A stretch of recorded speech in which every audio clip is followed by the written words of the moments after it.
Magandang araw sa inyong lahat at welcome sa aking channel. Spotted ang couples na sina Coco Martin at Julia Montes na nagbabakasyon sa Rome, Italy. Sweet na magkasama ang dalawa at mukhang ito na nga ang selebrasyon para sa nagdaang kaarawan ni Coco. Talaga namang in-enjoy ang bakasyon sa kabila ng busy schedule nila para sa kani-kanilang proyekto. Hanggang ngayon ay hindi kinukumpirma ni Coco at Julia ang tunay na namamagitan sa kanilang dalawa. Ngunit para sa mga netizens ay sapat na ang ebidensya sa social media para masabing espesyal sila sa isa't isa.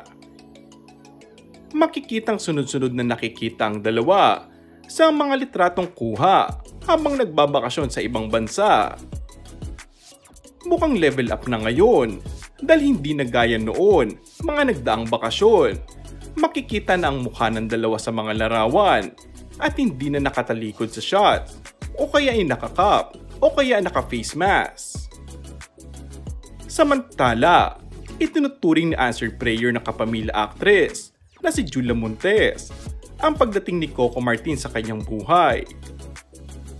Ibinandera ni Julia sa buong universe na si Coco ang tumulong at gumabay sa kanya noong nagsunod-sunod ng pagdating ng mga pagsubok sa kanyang buhay.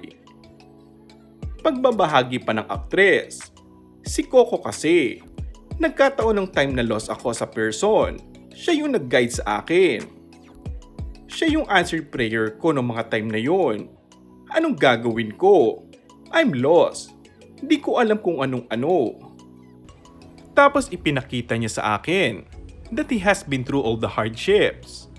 Tapos basta, keep the faith and Nazarene devotee sila ni Lola. And that's all for our today's video. Kung bago ka lang sa aking channel ay mag-subscribe at pindutin na rin ang notification bell. Maraming salamat!